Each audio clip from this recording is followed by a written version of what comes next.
સ્વામિનારાયણ ભગવાનની જય.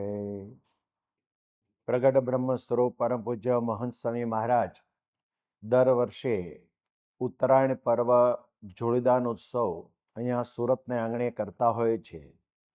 પરંતુ આ વર્ષે પરમ પૂજ્ય સ્વામી શ્રી ઉત્તરાયણ પર્વ નિમિત્તે સુરત પધારવાના નથી. એટલે પરમ પૂજ્ય સ્વામી શ્રીએ સદગુરુવર્ય પરમ પૂજ્ય ત્યાગવલ્લભ સ્વામીને આજ્ઞા આપી કે આપ સુરત જોડીદાન ઉત્સવમાં પધારો. સાથે સાથે સદગુરુવર્ય પરમ પૂજ્ય ઘનશ્યામ બાપા તેઓને પણ આજ્ઞા આપી કે આપ બંને સદગુરુ સંતોની સન્નિધિની અંદર સુરતનો ભવ્ય અને દિવ્ય એ જોડીદાન ઉત્સવ થાય. આ બંને સદગુરુ સંતો પરમ પૂજ્ય સ્વામી બાપાની આજ્ઞાથી અહીંયા પધારે એટલે પરમ પૂજ્ય સ્વામીશ્રી જ પધાર્યા તુલ્ય આ જોડીદાન ઉત્સવની ઉજવણી થશે. મકર સંક્રાંતિ દાન દેવાનો તો અપાર મહિમા છે, પરંતુ આ વખતે જોડીદાન પર્વ મકર સંક્રાંતિ અને એકાદશી એ બંનેનો સમન્વય છે.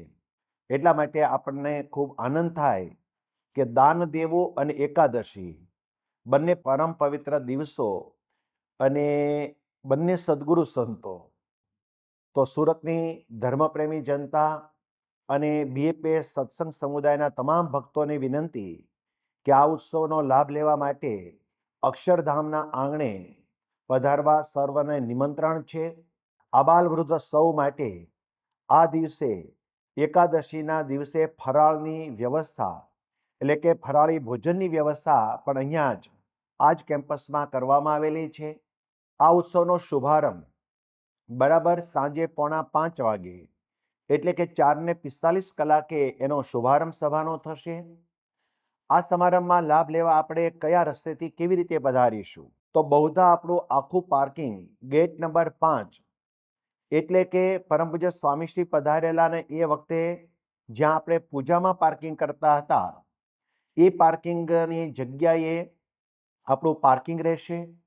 કેટલાક હરિભક્તોને ગેટ નંબર 1થી આવવું હોય તો ત્યાંથી પણ પધારી શકશે. આ સભાની અંદર સદગુરુ સંતોના આશીર્વાદ એ સિવાય અન્ય પ્રવચનો સિવાય વિશેષ વાત આપણને એ મળવાની છે કે પરમ પૂજ્ય મહંત સ્વામી મહારાજે એક ઈચ્છા વ્યક્ત કરી છે.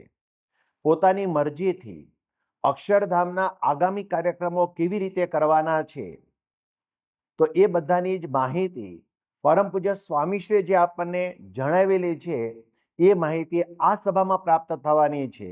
એટલે સુરતની તમામ ભક્તો જેની રાહ જોઈ રહ્યા છે કે આગામી કાર્યક્રમો શું થવાના છે એની કેટલીક વિગતો આપણને આ સભામાં માણવા મળશે.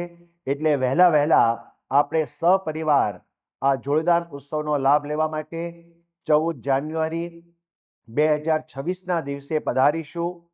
4:30 સુધીની અંદર આપણે ગ્રાઉન્ડમાં પ્રવેશ કરી લઈશું અને 4:45 વાગે સભાનો શુભારંભ થાય ત્યારથી સભામાં બેસી જઈશું. આ આખો જ કાર્યક્રમ સાંજના 8 વાગે પૂર્ણ થશે. ત્યારબાદ આપણે સૌ વિદાય થઈશું. પરમ પૂજ્ય સ્વામી બાપાને મરજીથી યોજાયેલ આ જોડીદાન ઉત્સવમાં પરમ પૂજ્ય સ્વામીશ્રીની દિવ્ય ઉપસ્થિતિ રહેશે.